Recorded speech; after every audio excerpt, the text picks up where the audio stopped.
Ada pengakuan mengejutkan dari Ashanti tentang sebuah pengalaman masa kecil yang selama bertahun-tahun ia simpan sendirian.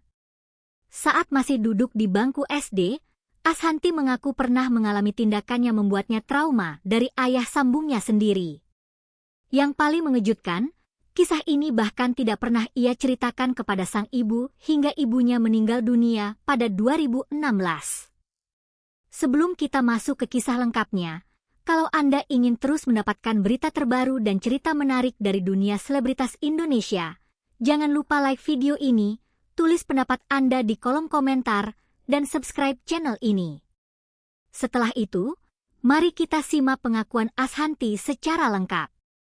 Dalam sebuah podcast bersama Okky Setiana Dewi, Ashanti membuka kembali pengalaman pahit yang terjadi ketika dirinya masih duduk di sekolah dasar.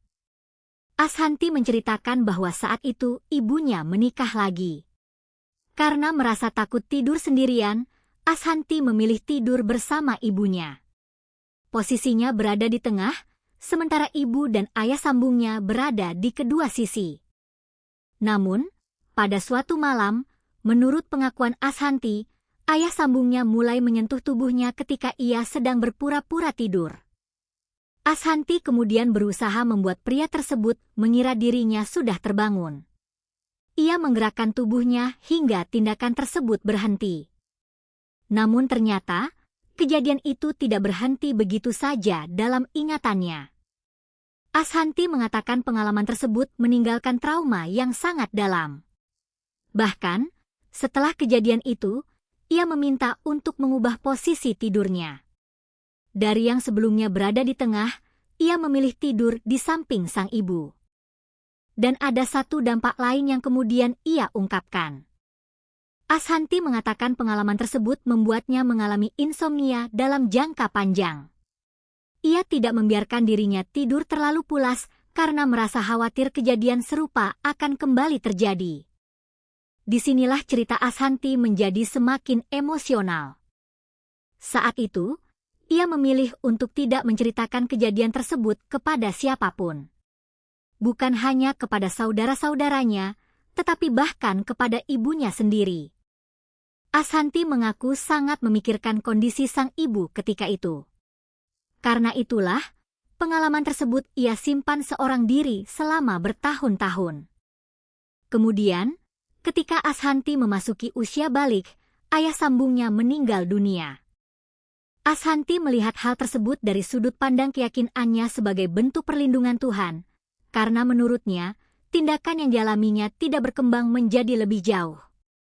Namun, satu hal yang tetap menjadi beban emosional adalah kenyataan bahwa sang ibu tidak pernah mengetahui kisah tersebut. Ibunya meninggal dunia pada 6 November 2016, tetapi hingga akhir hayat sang ibu, Ashanti mengatakan bahwa ia belum pernah menceritakan pengalaman masa kecil itu. Bahkan kakak-kakaknya pun disebut tidak mengetahui kejadian tersebut. Baru setelah Ashanti menceritakannya belakangan ini, keluarganya disebut sangat terkejut. Pengakuan ini menunjukkan bahwa sebuah pengalaman traumatis pada masa kanak-kanak dapat disimpan sangat lama dan baru dibicarakan bertahun-tahun kemudian. Yang perlu digarisbawahi, kisah ini merupakan pengakuan Ashanti mengenai pengalaman pribadinya, sebagaimana diberitakan dari podcast yang menjadi sumber artikel tersebut. Tidak ada alasan untuk menambahkan tuduhan atau kesimpulan di luar apa yang memang ia ceritakan. Pada akhirnya, Ashanti memilih membuka kisah yang selama ini ia simpan. Bukan sekadar tentang masa lalu, tetapi tentang trauma, ketakutan, dan sebuah cerita yang bahkan tidak sempat diketahui oleh ibunya. Bagaimana menurut Anda setelah mendengar pengakuan Ashanti ini? Tulis pendapat Anda dengan tetap menghormati pengalaman pribadi dan perasaan semua pihak.